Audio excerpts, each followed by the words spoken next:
अस्सलाम वालेकुम स्टूडेंट्स।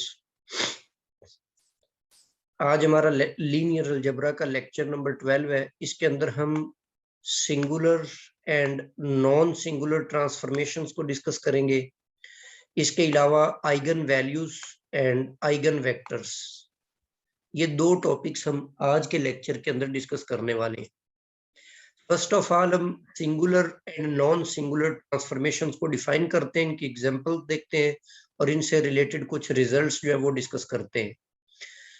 जी, first definition है अ linear transformation T from a vector space V to W is said to be a singular transformation if the image of some non-zero vector V is zero।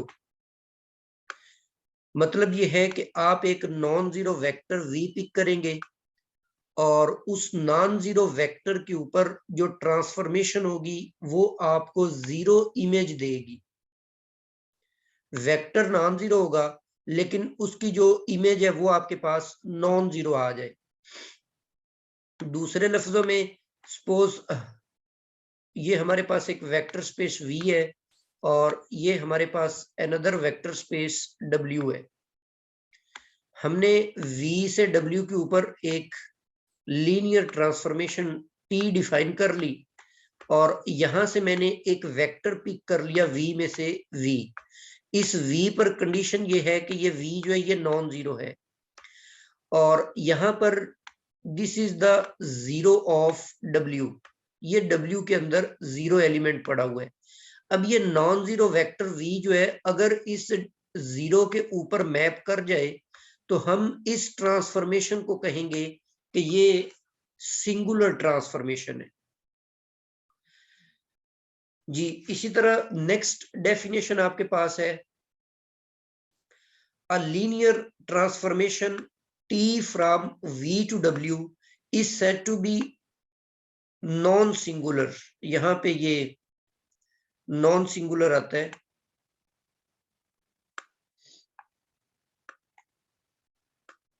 is said to be non-singular if the zero vector is the only vector whose image under T is zero।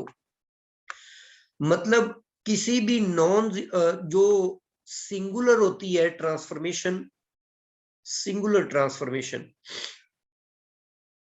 वो अगर वो singular T जो है वो singular transformation ना हो तो हम उसको नॉन सिंगुलर कहेंगे। सिंगुलर ना होने का मतलब है कि जब एक नॉन जीरो एलिमेंट जीरो पर मैप ना करे बल्कि सिर्फ और सिर्फ जीरो मैप जीरो के ऊपर मैप कर जाए। देखें, लीनियर ट्रांसफॉर्मेशन की एक प्रॉपर्टी हम ऑलरेडी स्टडी कर चुके हैं कि अगर T आपके पास लीनियर ट्रांसफॉर्मेशन है ना तो जीरो लाजमी तौर पर W के जीरो के ऊपर मैप करता है। ठीक है, जीरो ये लीनियर ट्रांसफॉर्मेशन की इंट्रिंसिक प्रॉपर्टी है। Zero always mapped on zero. Singular के अंदर हम ये कह रहे हैं कि जीरो के अलावा कोई नॉन जीरो जो है वो जीरो पर मैप कर जाए। अगर आपके पास ऐसा कोई नॉन जीरो नहीं मिलता, सिर्फ जीरो ही जीरो के ऊपर मैप करता है, तो फिर हम उसको नॉन सिंगुलर का नाम देते हैं। जी, अब इसके अंदर जो नॉन सिंगुलर है हम ये कह सकते हैं कि kernel of transformation is zero, क्योंकि कर्नल की डेफिनेशन ये थी कि V के वो तमाम एलिमेंट्स होते हैं जो जीरो के ऊपर मैप करते हैं।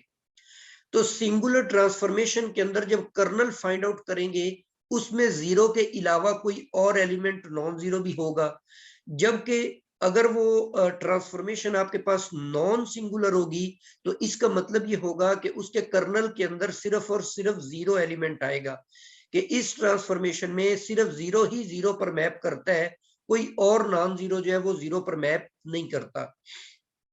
इनकी एग्जांपल हम देख लेते हैं। सपोज कर लें कि T आपके पास एक लीनियर ट्रांसफॉर्मेशन है from R3 to R square defined by T of x y z is equal to x minus y y minus z। ये जो ट्रांसफॉर्मेशन है ये सिंगुलर ट्रांसफॉर्मेशन है। सिंगुलर प्रूफ करने के लिए अब हम ये प्रूफ करेंगे कि एक ऐसा नॉन जीरो एलिमेंट, एटलीस्ट एक नॉन जीरो एलिमेंट एग्जिस्ट करता है जिसको अगर हम ट्रांसफॉर्मेशन में पुट करते हैं तो आपको जीरो एलिमेंट मिल जाता है। तो हम सपोज कर लेते हैं कि एक्स वाई जी ये एक ऐसा वेक्टर है जो जीरो के ऊपर मैप करता है। अब ये ट्रांसफॉर्मेशन हमने कैसे डिफाइन की है, इसकी वैल्यू हम पुट कर देते हैं। तो t की वैल्यू हम पुट कर देते हैं x माइनस वाई, और y माइनस दूसरी साइड पे आपने जीरो एलिमेंट लिया हुआ है। इन दोनों को कंपेयर करेंगे, लेफ्ट और राइट में से x कोऑर्डिनेट ये जीरो के इक्वल आ जाएगा और सेकंड जो है ये भी जीरो के इक्वल आ जाएगा। तो x minus y is equal to zero और y minus z is equal to zero. इस इक्वेशन से x is equal to y बन जाएगा और इसमें से y is equal to z बन जाएगा। इसका मतलब है कि x is equal to y is equal to z, मतलब इसके कर्नल के अंदर वो तमाम एलिमेंट्स हैं, वो तमाम ऑर्डर ट्रिपल्स मौजूद हैं जिनके तीनों कोऑर्डिनेट्स आपस में बराबर है।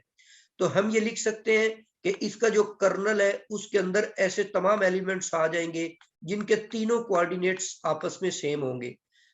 मिसाल के तौर पे जैसे हम सपोज कर लेते हैं कि इसमें हम एक एलिमेंट चूज करते हैं, फॉर एग्जांपल 2 2 ले लेते हैं। अब ये एक ऐसा वेक्टर होगा जिसके तीनों कोऑर्डिनेट्स सेम है। तो इस 2 2 के ऊपर अगर आप लीनियर ट्रांसफॉर्मेशन अप्लाई कर देते हैं तो अब इसमें डिफाइन कैसे किया हुआ, इसमें x माइनस वाई आपने लेना है फर्स्ट कोऑर्डिनेट और सेकंड कोऑर्डिनेट y माइनस जी आपने लेना है। तो x आपके पास 2 है, y भी 2 है और फिर y भी आपके पास 2 है और z भी हमारे पास 2 है। तो ये रिजल्ट आपके पास बन जाएगा 0 0। तो इसका मतलब आपने एक नॉन जीरो वेक्टर चूज किया, उस नॉन जीरो, वो जो नॉन जीरो वेक्टर था वो जीरो वेक्टर के ऊपर मैप कर गया। तो इसका मतलब ये हुआ कि ये ट्रांसफॉर्मेशन जो है ये सिंगुलर ट्रांसफॉर्मेशन। इसी तरह नेक्स्ट आपके पास सेकंड एग्जांपल है कि t हमने एक लीनियर ट्रांसफॉर्मेशन चूज की और ये R3 से R3 पर डिफाइंड है और इसके अंदर हमने इसको डिफाइन ऐसे किया हुआ है कि t of x y z is equal to x, first coordinate आपके पास x है और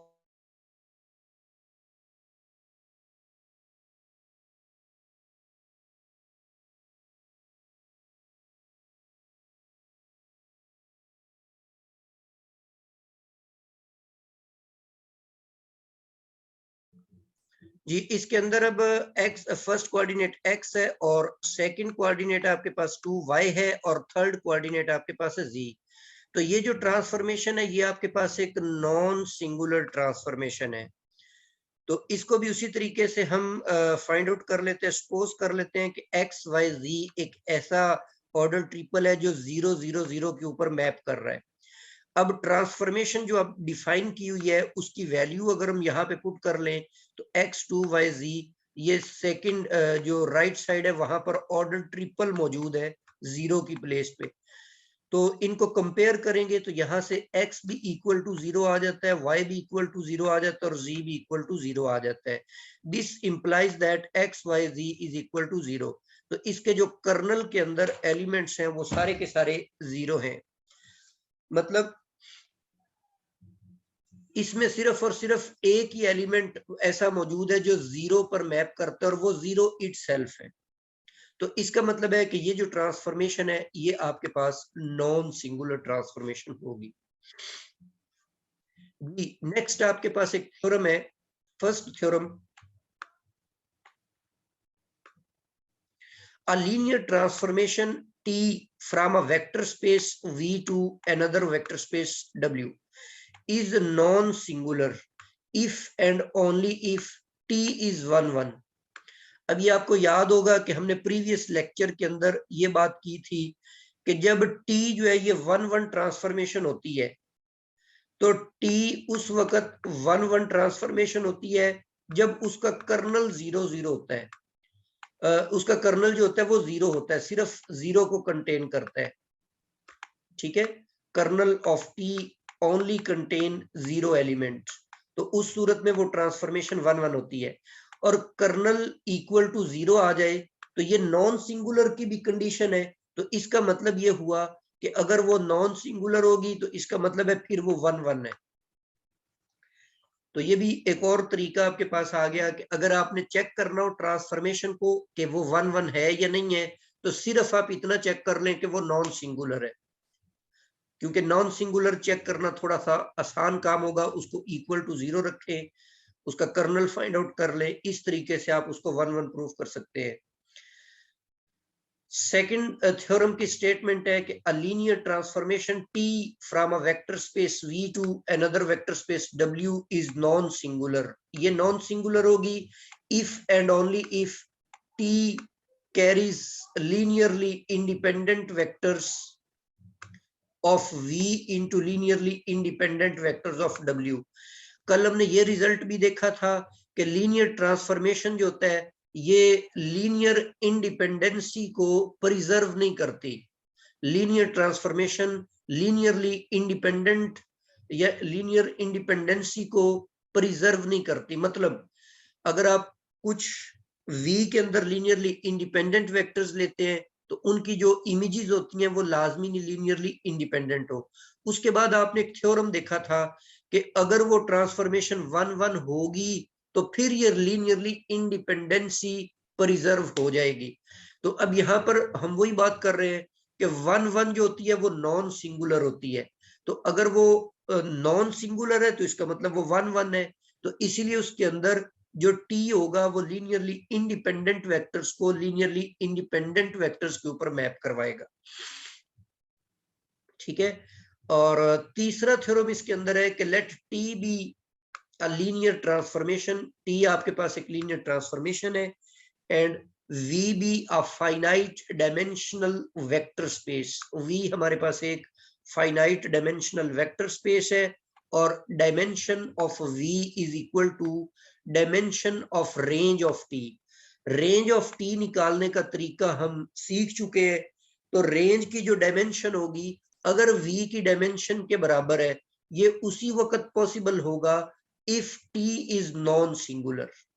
और ये किस केस में होता है? अगर v आपके पास एक फाइनाइट डायमेंशनल स्पेस है तो उस सूरत में t अगर नॉन सिंगुलर है तो डायमेंशन जो होगी वो जिन वेक्टर्स के ऊपर मैप करेगी, जो उसका रेंज सेट बनेगा, उसकी डायमेंशन v की डायमेंशन के बराबर हो जाएगी।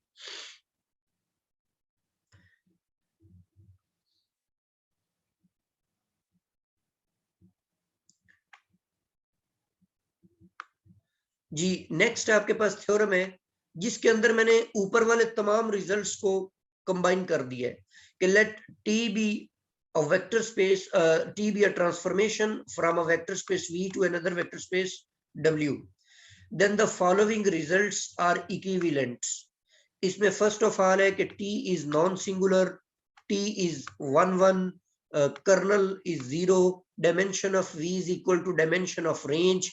सेकंड थ्योरम भी इसमें शामिल किया जा सकता है कि t carries linearly independent vectors of v into linearly independent vectors of w।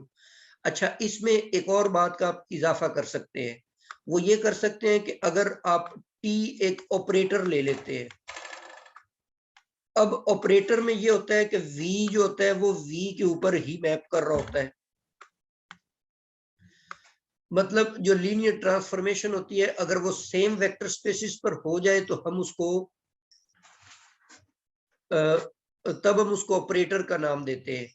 अब यहाँ पर अगर आप v टू v ले लेते हैं और फिर आप कहते हैं जी डायमेंशन ऑफ v जो है वो आपके पास फाइनाइट है, v की जो डायमेंशन है वो फाइनाइट आपके पास है, उस सूरत में साथ में आप ये भी कह देते हैं कि वो ऑन टू भी है।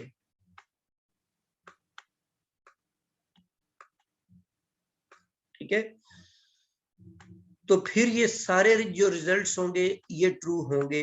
t इज नॉन सिंगुलर होगा, t इज 1 1 होगा, कर्नल इज इक्वल टू 0 होगा।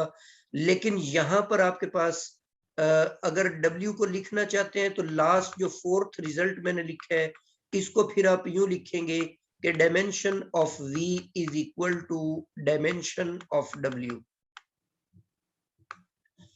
और चूंकि हम उसको 1 1 भी कह चुके होंगे और ऑन 2 भी कह चुके होंगे, इसलिए एक 6th रिजल्ट भी उसके अंदर, 5th रिजल्ट भी उसमें शामिल कर लेंगे कि T इज इनवर्टिबल। जो ट्रांसफॉर्मेशन T आपने ली है ये आपके पास इनवर्टिबल भी होगी, मतलब उसका इनवर्स जो है वो एग्जिस्ट कर जाएगा।